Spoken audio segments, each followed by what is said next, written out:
4 days after my father's funeral, my stepmother changed the locks on his house. You were never really his. The estate takes care of my family now. Then she told her sister, move in by Sunday, and promised her son my dad's $90,000 workshop. I let her hand out the keys. A week later, the U-Haul backed into my father's driveway at 9:10 on a Sunday morning, and the new brass key would not turn. I watched it from the porch step. Tammy stood at the front door in her church slacks with the key pinched between two fingers, jiggling it the way you jiggle a key that has always worked and suddenly doesn't. She pulled it out, blew on it, wiped it on her pant leg, tried again. The deadbolt didn't move.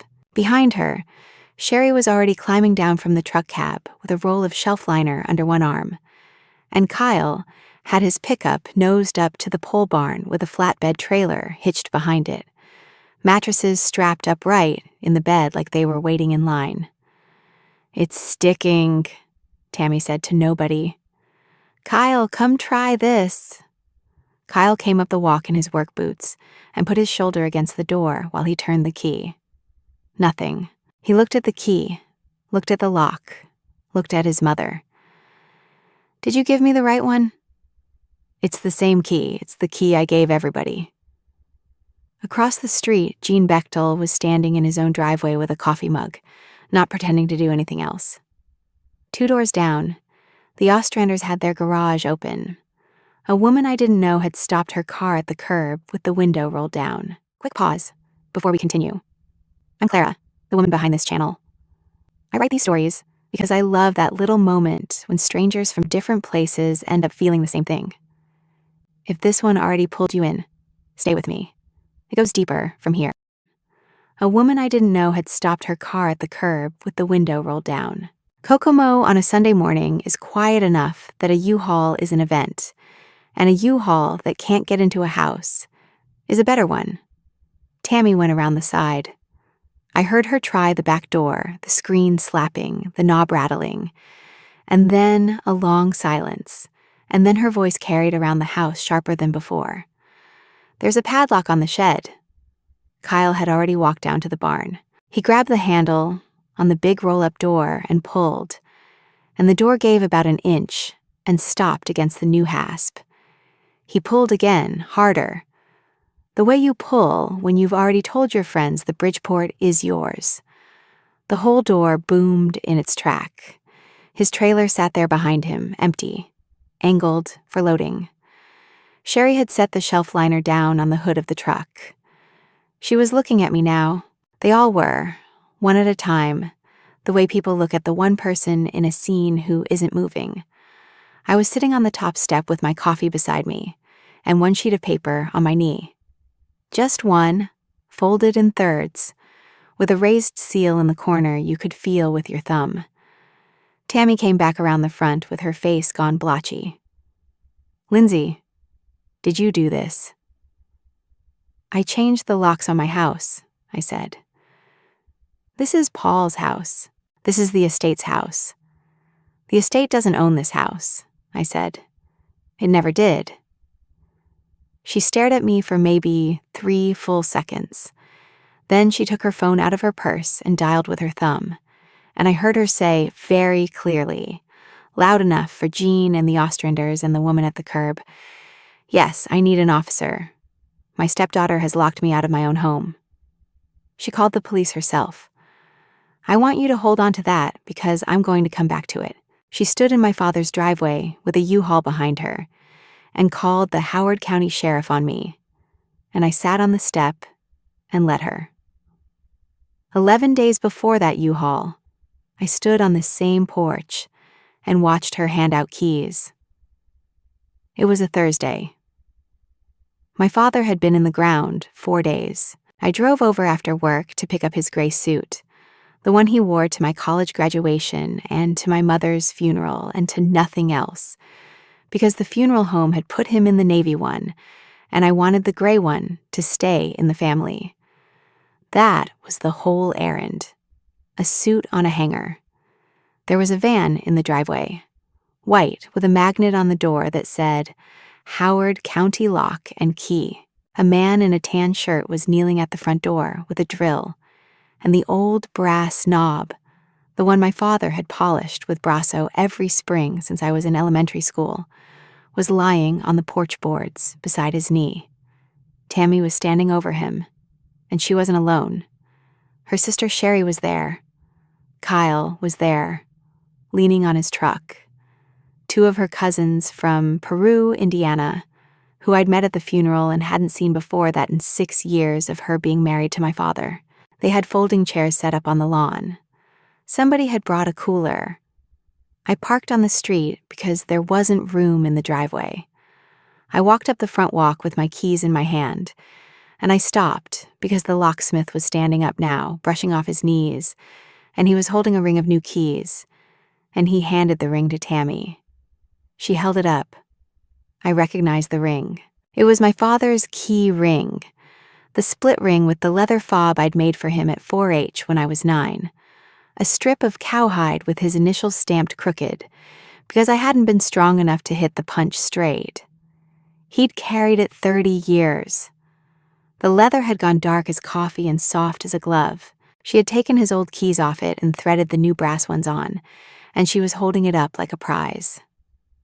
"Sherry," she said, and worked one key off the ring and put it in her sister's palm.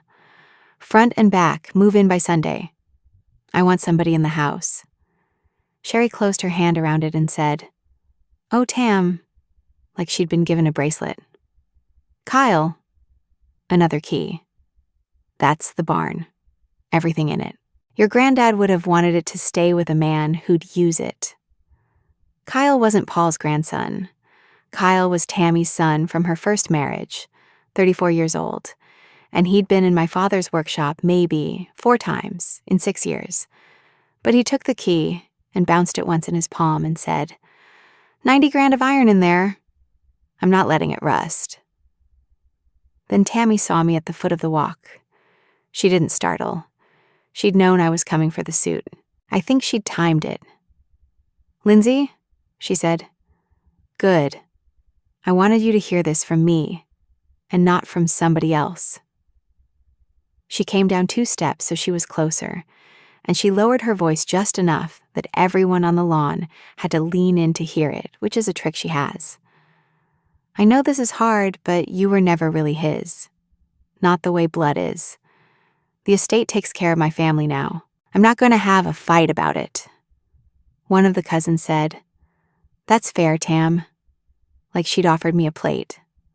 I stood there with my own keys in my hand, the ones that no longer opened anything, and I looked at the old brass knob lying on the porch boards, and I felt the thing I'd felt exactly once before, in my life, at my mother's graveside, when I was 13, and understood that from now on there was one person in the world who would always pick me up.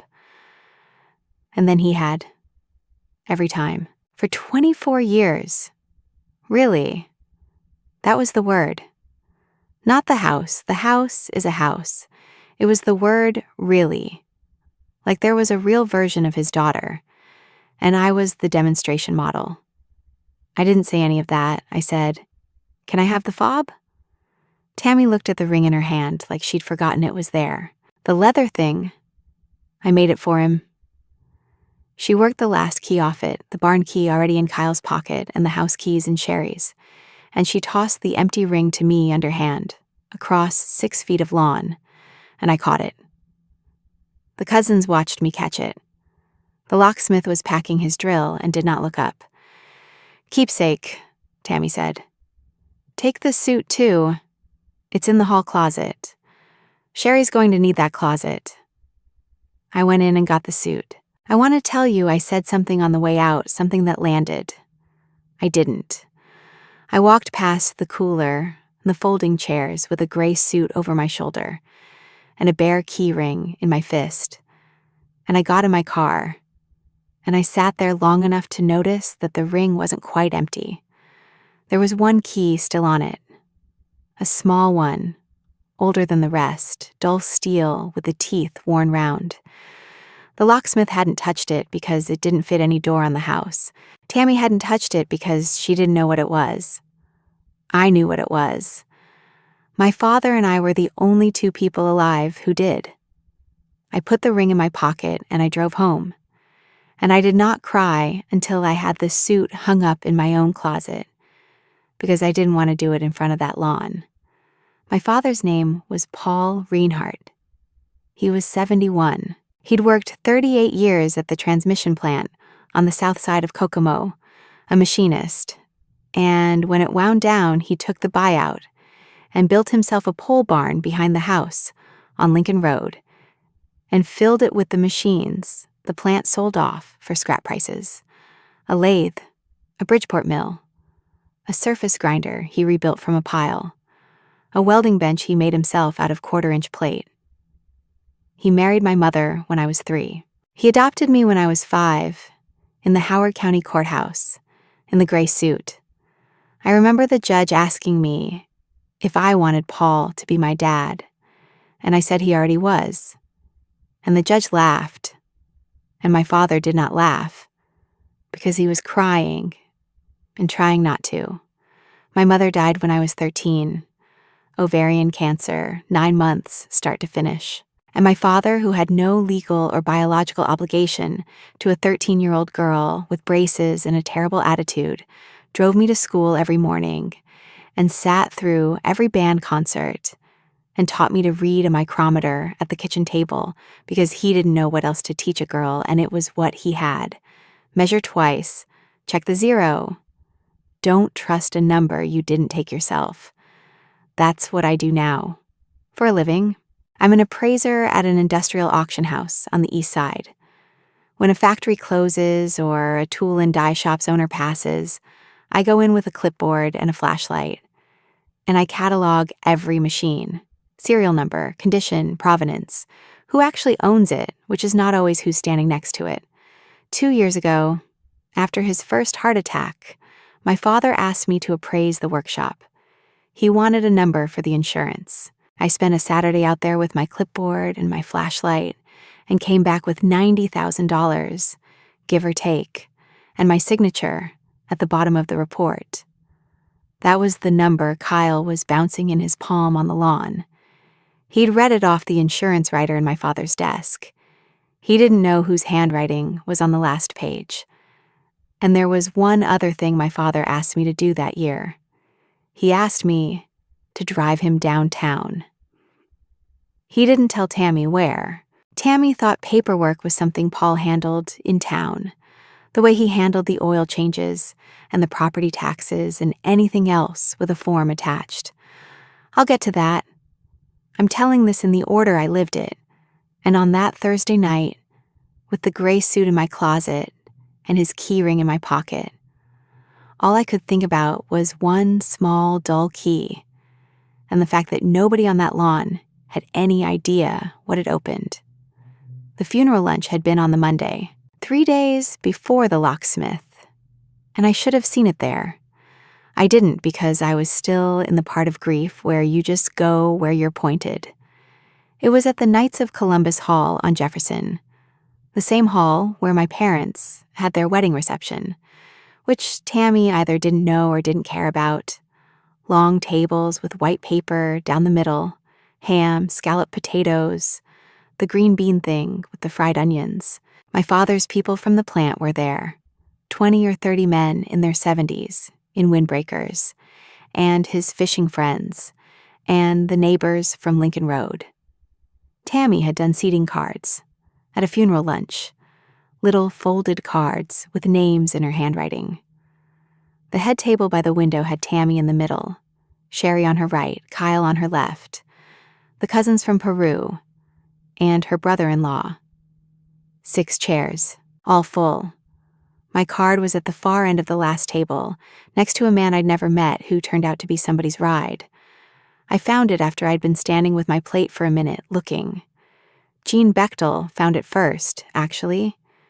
He was at the table beside mine, and he'd seen me looking, and he picked up my card and read it, and looked over at the head table, and set it back down without saying a word. Then he moved his plate one seat over so I'd be sitting next to him instead of the ride.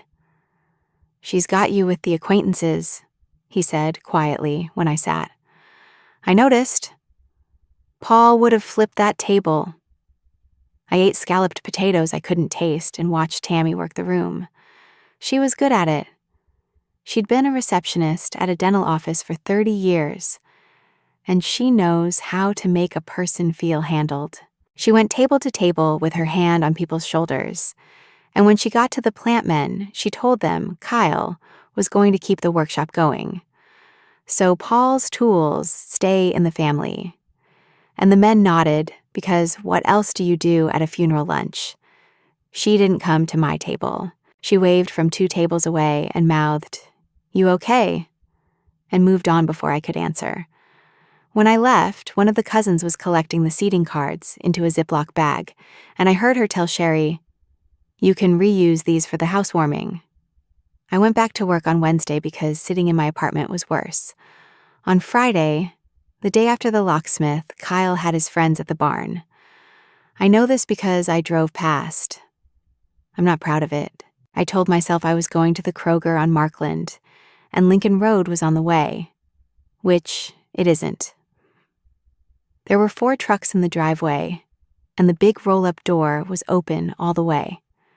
And Kyle was standing inside with 3 men in Carhartt jackets, and he had his hand on the Bridgeport. I slowed down. I didn't stop, but my window was cracked, and I heard him say it, the way he'd say it a dozen more times that week. 90 grand of iron in here. Insured for it. I've got a guy already asking about the mill. One of the friends whistled and said, "What are you asking?" 12 for the Bridgeport. It's a 78. Guy's coming to look Tuesday. I drove to the Kroger and stood in the cereal aisle for 10 minutes and bought nothing. That Bridgeport was the one my father rebuilt the year I was in 8th grade. He'd found it at a plant auction, seized up and painted over 3 times, and he spent a winter taking it down to bare castings, in the barn with a kerosene heater going. And I sat on an upturned bucket and handed him wrenches and did my algebra on a piece of cardboard on my knee. He scraped the ways by hand. He let me paint the base, that gray-green machine paint that gets on everything. And there's a spot low on the left side of the knee where my brush went sideways, and he never let me fix it. "That's your mark," he said. "Leave it." Kyle had his hand on it and did not know about the mark. Saturday, Sherry posted on Facebook a picture of my father's front porch, the swing he'd hung for my mother, the ferns Tammy had let die, and then replaced with silk ones. Caption: "New chapter, moving in next weekend. Feeling blessed." 41 likes. 2 of the plant men's wives commented, "Congratulations."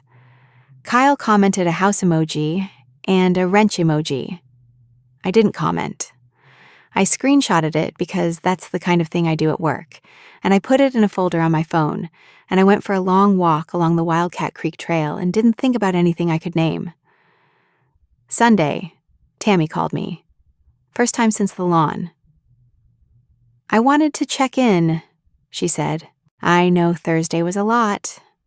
It was. "I just want us all to get through this like adults. Sherry's going to be in the house by next weekend, and it'd be good if you could come by before then and get anything that's yours. There's some boxes in the closet in your old room. Kyle needs that room for his lifting equipment." "Sure," I said. "And the pictures of your mom, obviously, those are yours. I put them in the garage." In the garage. In a box. "They're fine. And honey, I know it feels fast, but the house has to keep going. Paul wouldn't want it sitting empty." A pause, and then the part she'd called to say, "The estate lawyer said it's cleanest to get the occupancy settled right away. So that's why the timeline." "Which lawyer is that?" "The estate one. I'm not going to get into all of it with you, Lindsay. It's handled." "Okay," I said. "I'll come get the boxes." She said "love you," the way she says it, like a period at the end of a sentence, and hung up. Here's the thing I hadn't told anyone. I hadn't told Jean. I hadn't told my friend Kristen at work. I hadn't told the pastor who called to check on me. I hadn't even, if I'm honest, quite told myself. It was in a folder in my filing cabinet at home, and I'd known it was there since 2 years ago October, and I hadn't opened the folder since my father died, because opening it meant he was dead in a way that a funeral somehow didn't. I'll open it when I get there in the story. I'm telling you now only so you understand why I said okay to Tammy on the phone, and meant it. She could set her timeline. I was going to obey it to the letter. Tuesday was when the first thing happened that I didn't do. I was at my desk at the auction house, around 2 p.m. It's a big open room over the warehouse, 6 desks, and the phones roll to whoever picks up. Kristen was on a call, so I picked up. Miller Industrial Auctions. This is Lindsay. A man's voice, older, polite, a little cautious. Hi, I'm calling about a piece of equipment I'm looking at buying private party. Seller says it was appraised through you folks, and I just wanted to verify that before I bring a trailer over. Bridgeport Series 1, 1978. Seller's a Kyle Doss. Address on Lincoln Road. I sat very still. Every appraisal we do goes in a database, and every report has a job number on it. And I am very good at my job. I said, "Sure, let me pull that up. Do you have the report number off the top of the page?" He read it to me. I didn't need to look it up. I typed it. "Okay," I said. "I do see that appraisal. It was done as part of a full shop inventory for the insured owner. I'm not able to confirm the seller you named as the owner of record. That report was issued to a different name." There was a pause. "So Kyle's not the owner?" "I can't tell you who is. I can tell you the report doesn't list him, and I'd want a bill of sale from the owner of record before I put anything on a trailer. That's just what I do." "Yeah," the man said slowly. "Yeah, that's what I do too. I appreciate you being straight with me. Not a problem." I put the phone down and looked at it for a while. Kristen had finished her call and was looking at me. "You okay?" "Fine," I said. "Wrong number." I want to be clear about what I did and didn't do. I didn't tell him it was my father's shop. I didn't tell him whose signature was on the report. I didn't tell him about the folder in my filing cabinet. I told him what any appraiser would tell any buyer, which is that the paper didn't match the person, and I let him decide what to do with that. He decided. I found out how it went from Jean, because Jean had been in his front yard that evening, the way Jean is. The buyer showed up at the barn at 5:30 with a trailer, and Kyle's 3 friends were there again. And the man walked in and looked at the Bridgeport for about a minute, and then said something to Kyle that Jean couldn't hear, and Kyle's voice went up. Jean heard that part. "What do you mean it's not in my name?" "It's my mom's house." The man said something else, calm. "She's the widow. It's all hers." "Who else's would it be?"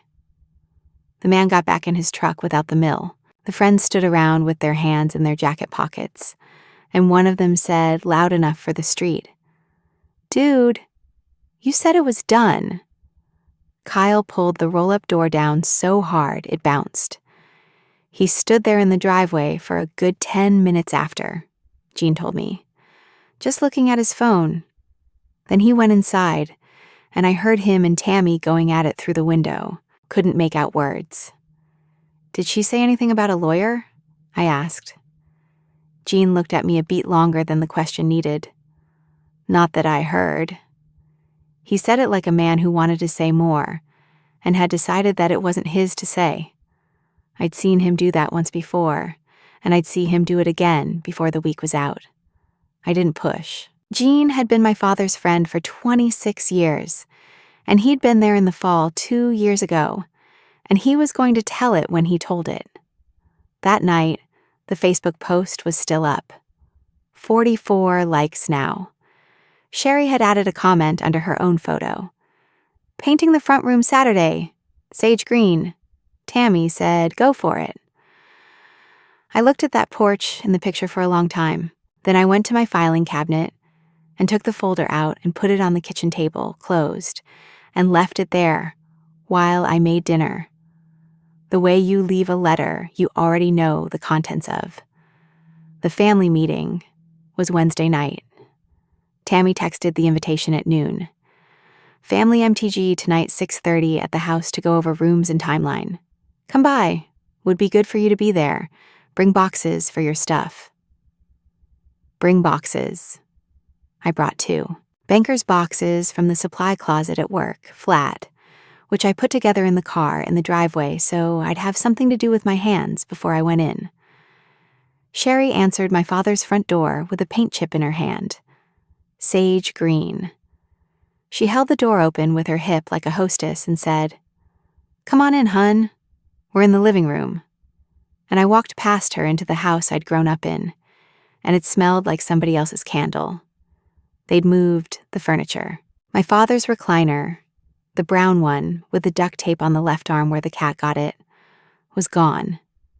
In its place was a card table with a legal pad on it, and around the legal pad were Tammy, Sherry, Kyle, and the older cousin from Peru, whose name was Marcia and who I gathered was there as some sort of witness or referee.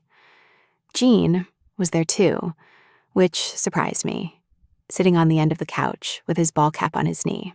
Tammy must have asked him over as a neighbor courtesy, or to have a man in the room who wasn't her son. "Sit down, Lindsay," Tammy said, and pointed at a kitchen chair she'd brought in and set slightly outside the circle. "We're just going over logistics." The legal pad had a floor plan on it. She'd drawn my father's house in blue ballpoint, room by room, and written names in the rooms. Master bedroom. Tammy, front bedroom, the one that had been mine from age 3 to age 18. Kyle, with Jim in parentheses. Back bedroom, my father's office with the desk he built and the insurance writer in the top drawer. Sherry. The den. Sherry's craft room. The barn. Kyle, shop. And at the bottom, under a line, she'd written, Lindsay, collect box of personal items by Friday. A box. Singular. She'd underlined it. "So this is how we're thinking," she said, tapping the pad. "Sherry's in by Sunday, obviously. Kyle's going to start moving the shop over the next few weekends, once we get the sales stuff sorted out." She glanced at Kyle when she said, sales stuff, and Kyle looked at the floor. "And the estate lawyer wants the house occupied and the outbuilding secured, so we're just moving on that." "Which lawyer?" I said. Same question as the phone, same tone, just asking. "Lindsay. I'm just asking his name. Dad's lawyer was Tom Hollinger on Sycamore. If it's somebody else, I'd like to know who." Tammy set the pen down. "It's an estate attorney. He's handling probate. That's not something I need to run by you." "Has probate been opened?" Marcia said. "Tam, you don't have to answer that." "I'm not going to," Tammy said. "This isn't a deposition, it's my living room." "It's Dad's living room," I said. It was the first thing I'd said in a week that had any edge on it, and the room felt it. Kyle looked up. Sherry's paint chips stopped moving. Gene, on the end of the couch, turned his hat over once on his knee. Tammy smiled the dental office smile. "It was. Honey, I know this is hard, and I know you had a special bond with Paul, and nobody's taking that from you. But the law is the law. A widow inherits. That's how it works. I'm not being cruel, I'm being realistic. You'll get your box, and you'll always be welcome here. For holidays." "Welcome," I said. "As a guest?" "Yes." Gene cleared his throat. It was the sound of a man deciding to speak, and everybody heard it, and everybody turned. "Tammy," he said, "you might want to check with Tom Hollinger before you go too far down the road. Paul told me a while back that he'd been in and done some pape." "Gene." Tammy didn't raise her voice. She just said his name like she was closing a door. I appreciate you being here, I really do. But this is family business. I was just saying, I know what you were saying, and I'm saying it's handled. She turned back to the pad. Kyle, tell her about the barn.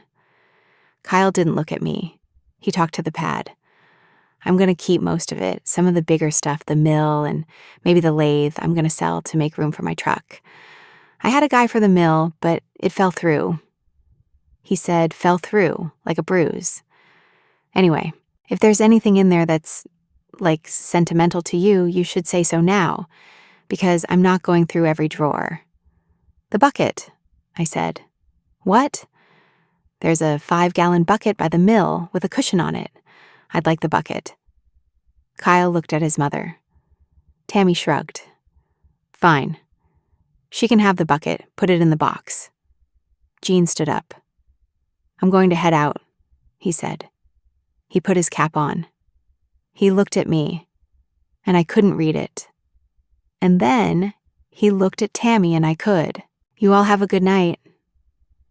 He went out the front door and I heard him cross the porch and go down the steps. And Sherry said, well, that was rude. And Tammy said, he's old. And they went back to the floor plan. I sat there for another 20 minutes on my kitchen chair outside the circle while they divided the cabinets and decided which of my mother's dishes were too dated to keep and whether the porch swing should come down for the painting. I said nothing. I watched Tammy's pen. I watched Kyle not look at me. I watched Sherry hold her paint chip up against my father's wall. And at some point during that 20 minutes, I stopped feeling it. That's the only way I can say it. I stopped being a daughter in that room, started being what I am at work, which is the person with the clipboard who knows that whatever's being said out loud, the paper is the paper. Tammy had said the estate lawyer 3 times now. On the phone, on the lawn, on the legal pad. She'd never said a name. My father's lawyer was Tom Hollinger, and Tom Hollinger had known my father for 30 years. And if Tom Hollinger had been retained to open probate on the Reinhardt estate, Tom Hollinger would have called me. He hadn't. She hadn't hired anybody. She was handing out my father's house on the strength of a sentence. A widow inherits. That's how it works. She believed it so completely she hadn't bothered to check. We done, Kyle said. We're done, Tammy said. Lindsay, Friday. 1 box. Sherry needs the closets. I went out to the garage before I left because that's where she'd said the pictures were. The garage light was on a pull string. The box was on the concrete beside the water heater, an old Amazon box with the flaps folded in, and it said Mom Picks on the side in Tammy's handwriting, in Sharpie, with quotation marks around Mom like it was a nickname. Inside were my mother's photo albums, the 3 big ones with the sticky pages and loose pictures on top, and one of my mother's church programs, and a Christmas ornament with my baby picture in it that used to hang on the tree every year, until Tammy switched to the white and gold theme. I sat down on the concrete and went through it. Nobody came out to check on me. At the bottom of the box, under the albums, was something that wasn't a picture. It was the brass doorknob from the front door. The locksmith had left it on the porch, and somebody, I assume Tammy, had thrown it in with my mother's things, because it was old and it was mine. And those were the same category now. I put the knob in my jacket pocket. I carried the box out to my car through the side door of the garage, so I wouldn't have to walk back through the house. And I put it on the passenger seat and buckled the seatbelt across it, which I know is a strange thing to do. And I sat there in the dark in the driveway. Then I took my father's key ring out of my pocket, the one Tammy had tossed me across the lawn with one dull key still on it, and I turned that key over in my fingers. It was a master padlock key, the old kind with the round head. It went to a padlock that had lived on a steel cabinet in the back corner of the barn since before I was in high school. My father kept the cabinet locked, not because there was anything valuable in it, but because there were things in it that were his and not the shop's. His Navy discharge, my mother's wedding ring, in a film canister, every Father's Day card I ever made him, in a coffee can, which I only knew because I'd found them when I was 16, and he'd caught me and said, "You weren't supposed to see that." And then, well, now you know. And since 2 years ago, October, one more thing. The locksmith had changed the house locks and put a padlock on the barn's man door and the roll-up. He'd never been in the back corner. He'd never seen the cabinet. Tammy had lived in that house 6 years, and I'm not sure she'd been in the barn 6 times, and never passed the mill. Kyle had walked his friends through it twice and put his hand on the Bridgeport, and had not, I was sure of it, opened one drawer. He'd said so himself. He wasn't going through every drawer. The one key nobody had bothered to take from me was the only one that opened anything that mattered. I put the ring back in my pocket and drove home with my mother buckled into the seat beside me. The folder was still on my kitchen table where I'd left it. I still didn't open it that night. I didn't need to. I just needed to know it was there, and to know that on Friday, I was going to go get a box, exactly like Tammy said, and take it out of that house before anybody moved in. Because the funny thing about a timeline is that it runs both ways. Sherry was moving in by Sunday, which meant that until Sunday, nobody was living there at all. The estate sale was Thursday. I found out about it from a sign. I was driving to work the normal way, which does not go past Lincoln Road, and at the corner of Lincoln and Washington there was a neon green poster board stapled to the telephone pole.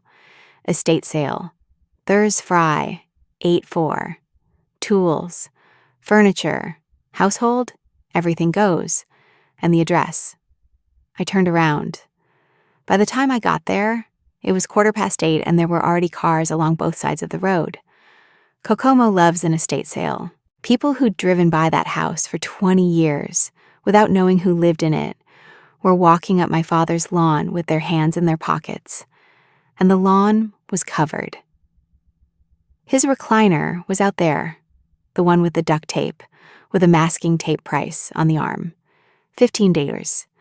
His kitchen table, the porch swing, taken down, leaning against a sawhorse, $40.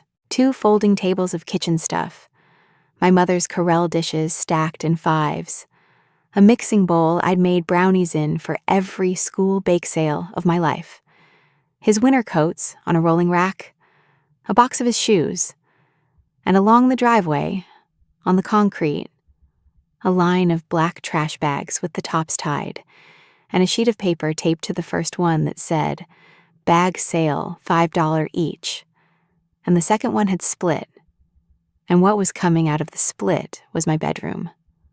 My old comforter, the purple one, a stuffed dog, a stack of paperbacks with cracked spines, something with a strap that turned out to be my high school backpack. Tammy had cleaned out my closet, the one she'd told me to come clear on Friday, one day early, and bagged it for $5 a bag, and she hadn't waited because I found out later she'd thought I might make it a whole thing. I stood on the sidewalk with my work badge still clipped to my jacket and looked at a trash bag with my childhood coming out of it. Kyle was at the barn end of the lawn with a cash box, selling hand tools off a folding table. Not the machines. Those he was keeping or holding after Tuesday. But wrenches, sockets, the drawer contents he wasn't going to go through, dumped into cardboard flats and priced by the flat. $10. $20. My father's Starrett micrometer, the one from the kitchen table, was in a flat with a bunch of Harbor Freight junk, and a man in a seed company hat was holding it up to the light. Tammy was on the porch in a lawn chair with a coffee, being the widow.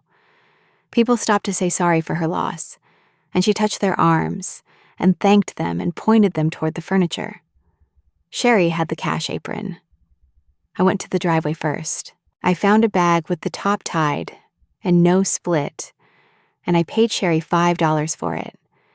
And she took the $5 and said, "Thanks, hun," and didn't look at my face, and I don't think she knew what was in the bag or who I was to it.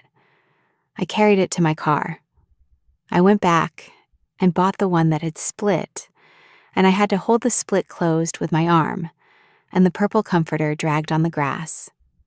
Then I went to the barn table, and I bought the micrometer out of the seed company man's hand. I offered him $10 for a flat Kyle had priced at $20, and he took it, because he'd only wanted the good sockets anyway. And I walked away with a cardboard flat under one arm with my father's micrometer in it, on top of a bunch of Chinese wrenches.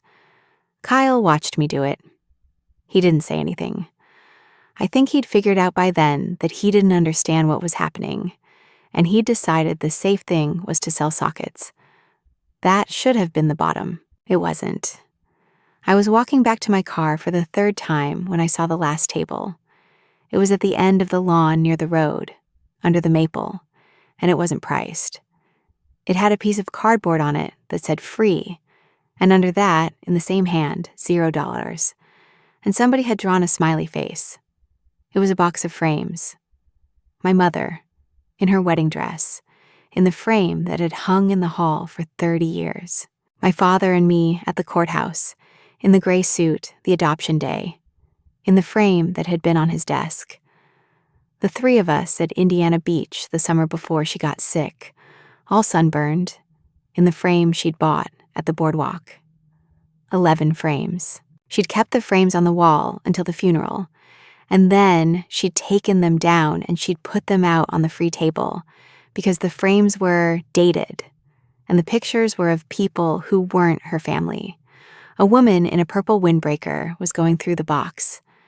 She had my parents' wedding picture in her hand, and she was looking at the frame, not the photo, turning it to see the back. "Ma'am," I said. "I'm sorry. That's mine." She looked at me, and at the sign that said free, and at the photo, and something in her face changed. She looked at the porch where Tammy was in her lawn chair. She looked back at me. "These are yours." "That's my mom and dad." She put the frame back in the box, very gently, and she picked the whole box up and she handed it to me. And she said, "Honey, I'm so sorry." And she said it in a voice that told me she'd understood the whole thing in about 4 seconds, the way strangers sometimes do when the people who should understand it won't. I carried the box across the lawn. I did not go around. I walked straight past the porch with my mother's wedding picture on top, face up, and I felt Tammy see it. And I did not stop, and I did not look at her. And I put the box in my back seat with the trash bags and the flat of wrenches, and the woman in the purple windbreaker stood on the sidewalk and watched me until I'd closed the door. That was Thursday morning. I went to work. I was an hour and a half late, and I didn't explain, and Kristen didn't ask. Thursday afternoon, the monument company called. I'd ordered the headstone. I want to say that plainly because it matters. When my father died, Tammy had said she couldn't deal with the stone right now, and I'd said I'd handle it. And she'd said fine. I'd gone to Sunset Memorials on Dixon Road with his dates and picked the granite and the letters, and I'd put down the deposit on my card. And the woman there had said the proof would go out for approval in about a week. The proof had gone out to Tammy, because Tammy was the widow, and the widow's name was on the plot. "I just wanted to confirm the change before we cut," the woman on the phone said. "Mrs. Reinhardt came in this morning and marked up the proof. I've got it here." She struck the second line. Which second line? It was going to read, "Beloved husband and father."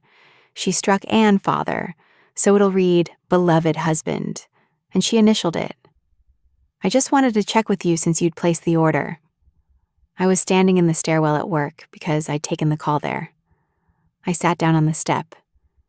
She struck father, I said. Yes, ma'am, I'm sorry. I didn't want to cut it without calling you. Do you want me to hold it?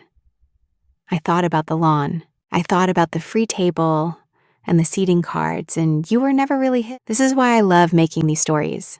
People think silence means weakness until the proof is already in the room. Stay with me. We're right at that point. I thought about the lawn. I thought about the free table and the seating cards, and you were never really his. I thought about Tammy sitting across from that woman on Dixon Road with a pen, reading the 2 words that said what my father was to me for 34 years, and drawing a line through them and initialing it. Hold it, I said. Don't cut anything. I'll be in touch in a few days. Okay. Would you like me to note that you... Just hold it? I sat in the stairwell for a while after that. I'd like to tell you I was thinking. I wasn't. I was just sitting on a step in a concrete stairwell with my phone in my hand, feeling something I don't have a word for, which is what it feels like when the last soft part of you decides to stop being soft. Then I went back to my desk and I did the rest of my day. Friday, I obeyed her. I want to be exact about this because everything that happened after depends on it. Tammy said, 1 box, personal items, by Friday. I went to the house Friday at 4 o'clock in the afternoon when the estate sale had wound down to Sherry and a card table and a few folding chairs nobody wanted. I had 1 banker's box. I went to the front door and I knocked on my father's door, and Sherry opened it. I'm here for my box, I said. Oh. She looked behind her. Tammy's not here. She took the trailer to the dump. I don't know what you're supposed to... She said 1 box by Friday. It's Friday. I'll be 15 minutes. Sherry let me in. She followed me in a way she probably thought was polite. I went to the hall closet and got the gray suit's garment bag, which I'd forgotten the first time. I went to my father's office, Sherry's future craft room, and took the coffee can off the shelf that he'd moved there from the barn cabinet years ago, the Father's Day cards, and put it in the box without opening it. I took the Bible from his nightstand with my mother's handwriting in the front. I took the bucket with the cushion, which was in the garage now because Kyle had cleared the barn floor. The bucket didn't fit in the box, so I carried it. That was it. 1 box, 1 bucket, 1 garment bag. 15 minutes. Sherry watched me the entire time and did not help. At the front door I stopped, and I looked at the new brass deadbolt, the one from the white van, and I said, Sherry, when's your first night here? Sunday. Kyle's bringing the truck at 9. So nobody's sleeping here tonight or tomorrow. No, Tam's still at her place till the lease is up. Why? Just wondered, I said. Good luck with the sage. I walked out with the box and the bucket and the suit, and Sherry closed my father's door behind me, and I heard the new lock turn. I put the box in my trunk. Then I sat in the driver's seat, and I finally opened the folder from my kitchen table, which had been writing in my glove box since Wednesday night, and I read the 2 pages inside for the first time since my father was alive. And then I made the first phone call. The folder had 2 pages in it, and a business card paper clipped to the front. The card said Thomas R. Hollinger, attorney at law, Sycamore Street, Kokomo. The first page was a photocopy of a form called A Transfer on Death Deed, State of Indiana, Howard County, dated 2 years ago, October. Grantor, Paul E. Reinhardt. Property, the house on Lincoln Road, the lot, and, in the legal description, together with all outbuildings and improvements thereon. Beneficiary, Lindsay M. Reinhardt. And at the bottom, my father's signature, the notary's stamp, and 2 witness signatures. One of them was Jean Bechtel's. The second page was the recording receipt from the Howard County recorder with the instrument number stamped in blue. Here is what that meant. And I'll say it once, and plainly, and then not again. Because Tammy had spent 2 weeks saying the estate like a magic word, and I don't want to turn into her. A transfer on death deed means the house was never going to be in the estate. It wasn't going to go through probate. It wasn't going to be divided.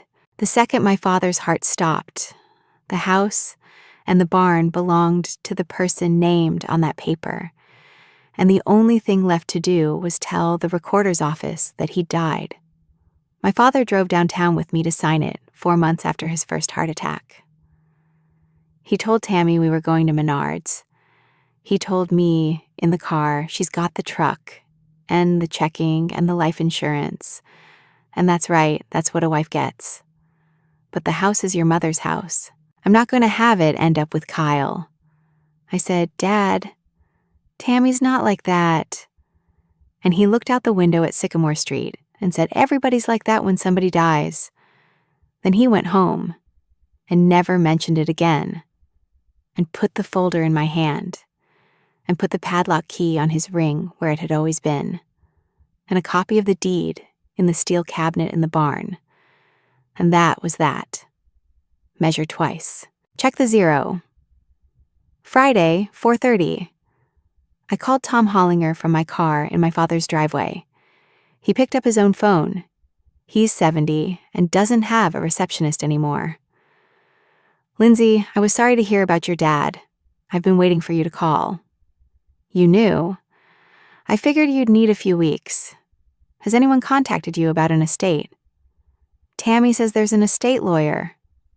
Well, it isn't me, he said. And nothing's been filed in Howard County because I checked Tuesday. Where are you right now? In the driveway. Is anybody living in the house? Not until Sunday. Tom was quiet for a second. Then you and I are going to do 3 things, and we're going to do them in order. Can you come to the office at 8:30 Monday? I can come now, I said. It's Friday. What are the 3 things? He told me. I wrote them on the back of the folder. The recorder's office is on the 2nd floor of the Howard County Administration Center on Main Street, and it closes at 4, so that part had to wait until Monday. But the first thing didn't need the recorder. The first thing needed my father's death certificate, which I had, because I'd been the one to order 6 copies from the funeral home while Tammy was picking out the Navy suit, and an affidavit that Tom had already drafted, it turned out, the week my father died, and was sitting in a folder on his desk with a yellow sticky note that said, Lindsay, when she calls. I drove to Sycamore Street. He met me at the door in his cardigan and had me sign the affidavit at his kitchen-sized conference table while a notary from the insurance agency next door stood over us with her stamp. Affidavit of death of grantor of transfer on death deed. My name. His name. The instrument number in blue. The date he died. That's all it was. 1 page. Monday morning, this gets recorded, Tom said, sliding it into an envelope. Once it's recorded, the county's records show you as the owner of that property, and anybody who pulls the deed sees it. That's the whole thing, Lindsay. There's no hearing. Nobody has to rule. You've owned that house for 11 days. We're just telling the county. And the locks? Tom looked at me over his glasses. It's your house. It has been since the 14th. Nobody lives in it. You're allowed to change the locks on your own empty house tonight, tomorrow, whenever you like. I'd suggest tonight. Once someone moves in, it becomes a different conversation, and I'd rather you not have that conversation. Tammy's going to call the police. She might. Have the certified copy in your hand when she does. He paused. Have you paid the insurance on that barn? Every month for 2 years. Dad put it on my auto pay after the heart attack. He said he'd forget. Keep paying it, Tom said. Don't change anything you don't need to change. The house is the only thing you're doing. Everything else you leave exactly the way it is. I called a locksmith from Tom's parking lot, not Howard County Lock and Key. A different one, on the north side. A woman named Dana, who I'd used at the auction house when we took over a shop after a foreclosure and needed 40 locks done in a day. She picked up on the second ring. "I need a house done tonight," I said. "Front, back, side garage door, and 2 padlocks on a pole barn. And there's a steel cabinet inside the barn with an old master lock. I have the key to that one. I just want to make sure nobody's touched it." "You own the property?" "I do. I'll have the deed with me. Then I'll be there at 7. She was there at 10, too. She parked her van on the street, not the driveway. And she didn't put up a sign. And she didn't set out chairs. And she was done with the house doors in 40 minutes because they were brand new locks that had only been in the doors for a week. She put in deadbolts with a key I chose myself, and she handed me the keys in a little paper envelope like a prescription. Then we walked out to the barn. I unlocked the man door with the key Sherry had left in the kitchen drawer, because Sherry left everything in the kitchen drawer, and I turned on the lights. The mill was there, with my sideways brushstroke low on the left of the knee, the lathe, the grinder, the welding bench. The floor was swept where Kyle had cleared it, and there were empty spots where the hand tools had been, and a rectangle of clean concrete where my bucket had sat for 25 years. Dana cut the padlocks off the man door and the roll-up with bolt cutters and put on new ones, heavy, and gave me those keys, too. Then I walked to the back corner, past the grinder, to the gray steel cabinet against the wall, and I took my father's key ring out of my pocket, and I put the one dull, round-headed key that nobody had bothered to take from me into the padlock, and it turned like it always had. The Navy discharge, the film canister with my mother's ring, a second coffee can, older, with the first few years of cards in it that had never gotten moved to the office, and a manila envelope, and in the manila envelope, a copy of the deed, and a note in my father's handwriting on a piece of the cardboard he used for measuring, which said, L, in case the other one gets lost. Jean knows. Dad. I stood there in the barn with that piece of cardboard for a while. Dana had the decency to go check on her van. I locked the cabinet back up. I put the old key back on his ring, next to the new brass one Dana had cut for the front door, and put the ring in my pocket. I turned off the lights, and I locked the barn, and I locked the house, and I paid Dana in the driveway, and she left. And at 8:30 on a Friday night, the house on Lincoln Road was dark and quiet with nobody in it, exactly the way it had been every night since the funeral, except that now the locks were mine. I didn't tell anybody. Not Jean, not Kristen, not the pastor. I drove home, and I put the bucket in my living room, and I went to bed. Saturday, I did 3 normal things. I went to Sunset Memorials on Dixon Road with my deposit receipt and my father's death certificate, and I told the woman to put "and father" back on the proof. She looked at the file and at me and said, "I'm the one who placed the order." And she said, "I know, honey, I've got your card on it." And she pulled the marked up proof out of the folder and put a fresh one on the counter and let me initial it. Beloved husband and father. The stone would take 6 weeks. That was fine. I went to the bank on Markland and moved the auto pay for the barn insurance from my father's account, where Tammy had it, and where it would have bounced the day she closed his checking, to my own. Same policy, same coverage, same company. Just the account it pulled from. The insurance had been in my name as an additional insured since 2 years ago October.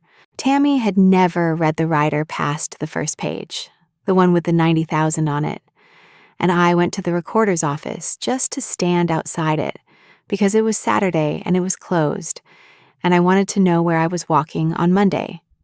2nd floor. Room 226. The door had a paper sign on it that said they opened at 8. Sunday morning, I got up at 6. I drove to Lincoln Road in the dark and parked in the driveway, in front of the garage, the way you park at your own house. I let myself in through the front door with the key from the paper envelope. I made coffee in my father's coffee maker with my father's coffee. I didn't turn on any lights but the kitchen. I sat at the kitchen table, the one that had been priced at $25 on the lawn and hadn't sold, and I drank it. Tom had said the recorder was Monday, and that the affidavit was what made it official on paper. But he'd also said the other thing, the thing that mattered more, which is that the paper only tells the county what's already true. The house had been mine since the 14th. Tammy had changed locks on my house. Sherry had picked paint for my house. Kyle had tried to sell a mill out of my barn, and in 3 hours they were going to pull up with a truck. At 8:30, I put on my jacket and took my coffee out to the porch. I sat down on the top step with the mug beside me. In my jacket pocket, I had the certified copy of the deed that Tom had pulled from the recorder's online records on Friday, with the instrument number in blue, and the county seal you could feel with your thumb folded in thirds. I didn't need the affidavit yet. The deed was already recorded. It had been recorded for 2 years. All anyone had to do was read it. Gene came out with his coffee at 8:45. He saw my car in the driveway, and he saw me on the step, and he stood in his own driveway and looked for a long moment. And then he raised his mug about an inch. I raised mine. At 9:10, the U-Haul turned onto Lincoln Road. You already saw the first part of this. Let me show it to you again from the step.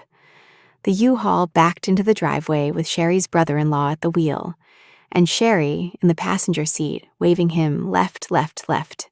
Kyle's pickup pulled to the barn with the trailer and the mattresses. Tammy's car came last and parked on the street, and she got out in her church slacks with a garment bag over one arm and a paper sack from the bakery on Sycamore in the other, because she'd brought donuts for the move. She saw my car before she saw me. She stopped on the sidewalk with the donuts. Then she saw me on the step, and she didn't stop again. She walked up the front walk and past me, close enough that the garment bag brushed my shoulder, and she put her key in the lock like I wasn't there. That's the moment you saw. The jiggling, the blowing on it. Kyle's shoulder on the door. It's the key I gave everybody. Gene across the street with his mug. The Ostranders, the woman at the curb, and Tammy going around back and coming back with her face gone blotchy and, "Did you do this?" And me saying, "I changed the locks on my house," and her calling the sheriff on me with her own thumb. "Here's what you didn't see." After she hung up, she said, "They're sending someone. You can explain it to them?" And she went and stood by the U-Haul with her arms crossed, and Sherry stood next to her, and they waited for the law like it was a bus they'd called. Kyle didn't wait. Kyle went back to the barn and put both hands on the roll-up door and tried to lift it again, and when it wouldn't go, he kicked the bottom of it once with the flat of his boot, and the boom rolled up and down the street. Then he walked around to the man door and tried his key in the new padlock, and it didn't fit, and he stood there holding it. One of his friends, the one who'd said, "Dude, you said it was done," had ridden over in the truck bed. He got out and lit a cigarette, and didn't help. The woman at the curb had turned her engine off. The deputy came at 9:35. One car, no lights. A young man, maybe 30, with a shaved head and a careful face, and he got out slow and looked at the U-Haul and the trailer and the two women with their arms crossed, and the one woman on the step with the coffee, and I watched him understand that this was going to be a paperwork call and not a fight, and relax about an inch. Tammy met him at the sidewalk. She was ready. "Officer, this is my late husband's house. I'm the widow. My stepdaughter has changed the locks and locked us out on our moving day, and I need her removed or I need the locks opened, one or the other." The deputy nodded. He looked at me. Ma'am? I stood up. I walked down the steps with the folded paper in my hand, and I handed it to him, and I said the only thing I'd planned to say. That's the deed. It's been recorded with the county for 2 years. My name's on it. I'm the owner. Nobody lives here. I changed the locks on Friday. He unfolded it. He read it. He did the thing I'd seen him do with the U-Haul, which was to take an inch longer than he needed, and then he ran his thumb over the seal in the corner, and then he read it again. Mrs. Reinhardt, he said, have you seen this? I don't need to see it. I'm the widow. The house is the estate's. Ma'am, this is a transfer on death deed, recorded October, 2 years ago. It says the property goes to Lindsay Reinhardt on the death of Paul Reinhardt. He looked up. Is Paul Reinhardt deceased? Of course he's deceased. We buried him 2 weeks ago. Then this isn't estate property, ma'am. It transferred on his death. I can't open a door for you on somebody else's house. He folded the paper along its creases and handed it back to me, and I put it in my jacket. You'll need to arrange a time with the owner to collect your personal property. If you two can't agree on a time, that's a civil matter, and you can take it up with an attorney. But I'm not going to be able to help you move in today.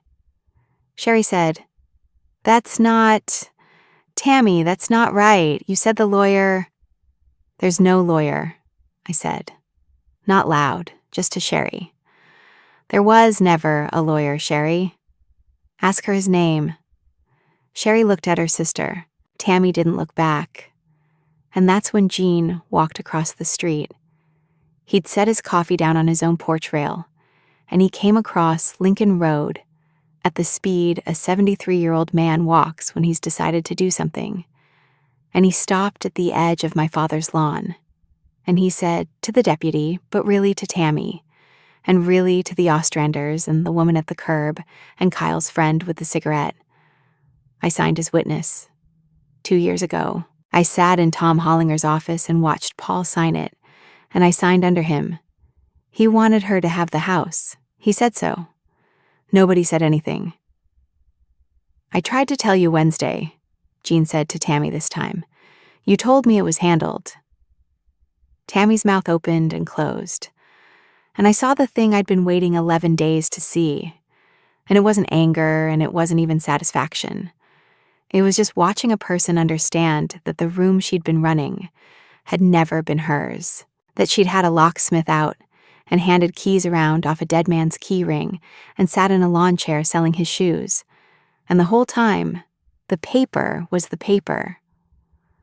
Kyle, she said. Kyle, come here. Kyle came up from the barn. His friend stayed by the truck. Tell him, Tammy said. Tell the officer about the workshop. Paul wanted you to have the workshop. Kyle looked at the deputy and at me and at Gene, and I watched him do the math, and I want to give him this. He's not a good man, but he's not a stupid one. Mom, he said. It says outbuildings. I read the sign on the barn. It says outbuildings. He promised you? You promised me, Kyle said. He never said anything to me about anything. He walked back down to his truck. He unhitched the trailer with the mattresses on it because it turned out the mattresses were Sherry's, and Sherry's brother-in-law and the friend with the cigarette had to drag them off the trailer and into the back of the U-Haul while the whole street watched because Sherry couldn't take them back to her apartment in a trailer she didn't own. Then Kyle drove away with the empty trailer bouncing behind him, and he did not look at his mother, and he did not look at me. The deputy gave Tammy a card with a case number on it. He told her to call the non-emergency line if she needed a civil standby to collect her belongings, and that the owner, and he nodded at me, would need to agree to a time. He told me to keep the deeds somewhere safe. He got in his car and left, no lights, the way he'd come. Sherry cried in the cab of the U-Haul. Not for long. Her brother-in-law drove it away with the mattresses in the back and the shelf liner still sitting on the hood, and it fell off at the corner of Lincoln and Washington, and nobody stopped to get it. Tammy was the last one standing on the lawn. The donuts were still on the porch rail where she'd set them. "You planned this," she said. "I changed the locks on my house. You let me hand out keys. You stood right there and let me." "I asked for the fob," I said. "That's all I asked for." She looked at the door, the new deadbolt, the brass she'd paid for last week, and mine over it. "What am I supposed to do?" "Call the number on the card, pick a day. I'll be here and you can take what's yours. Your clothes, your things, the white and gold Christmas stuff. Dad's truck is in your name. Take it. The checking account, that's yours. The life insurance is yours. That's what a wife gets. Dad said so. And I'm not going to touch any of it." I picked up my coffee from the step. It was cold. The house was my mother's house. He wasn't going to have it end up with Kyle. That's what he said in the car on the way to sign it. You can think whatever you want about whether I was really his. He already decided. She stood there a moment longer. Then she picked up the donuts, and she walked to her car, and she left. The Ostranders closed their garage. The woman at the curb started her car and pulled away slow, and she looked at me through the window as she went, and she nodded once, the way the woman in the purple windbreaker had. Gene went and got his coffee off his porch rail, and came back and sat down next to me on the step, and neither of us said anything for a while. "He told me you'd handle it," Gene finally said. "That fall," he said. "She's the one who reads the paper." Tammy came for her things on the following Saturday with her brother-in-law and a rented trailer and a civil standby deputy who sat in his car and never got out. It took 4 hours. She was polite, so was I. She took the bedroom set and the white and gold Christmas boxes and the silk ferns and her clothes and the good knives, and she took the seating cards in the Ziploc bag, which I found on the counter afterward, and which she must have decided at the last minute she didn't want. I threw them out. She didn't take the lawn chair, and I didn't offer. She has 30 days from that Saturday to come back for anything she forgot. Tom says that's the standard. After that, it's abandoned, and I can do what I want with it. And what I want is nothing. There's nothing of hers I want. The cousins from Peru did not come to help her move. Marcia, the one who'd been the referee at the family meeting, unfriended Sherry on Facebook, and Sherry took the porch picture down. And the new chapter post is gone, and I still have the screenshot in the folder on my phone, though I don't know what for. Kyle took a job in Indianapolis. I heard that from Gene. Everything I hear now, I hear from Gene. The stone went in on a Tuesday 6 weeks later. Beloved husband and father. I went alone and stood there in the gray suit, which fits me in the shoulders and nowhere else. And I didn't say anything to him because he'd never been one for speeches either. I moved into the house in September. I put my father's recliner back where it goes, the duct tape on the left arm because it hadn't sold either. I hung my parents' wedding picture in the hall where it had been for 30 years, in the dated frame. I put the old brass knob from the front door on the windowsill above the kitchen sink, because it was too worn to go back on, and I couldn't put it in a drawer. And the Monday after the U-Haul, I got up at 6 and went out to the barn. I unlocked the man door with the key from the paper envelope and turned on the lights. And the machines were all there. The mill with my sideways brushstroke, the lathe, the grinder, the welding bench he'd built. I put my bucket back in its rectangle of clean concrete beside the mill. I made coffee in the house and carried it out and set it on his bench, on the ring the mug had left there over 20 years. And I found a piece of scrap steel in the bin and put it in the vise and dressed the end of it with a file, just to make some noise, and get some dust in the air. Not for any reason, because the shop was quiet, and he never let it be quiet. Then I took his keyring out of my pocket. The leather fob I'd made when I was 9, dark as coffee and soft as a glove, with his initials stamped crooked because I couldn't hit the punch straight. The dull, round-headed key to the cabinet in the corner, and one new brass key beside it, the one that opens his front door. There's a nail by the man door where he hung that ring every night for 30 years, at a height that used to be over my head.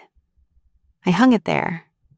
Then I picked up my coffee and went to work. I'm Clara, and this is my channel.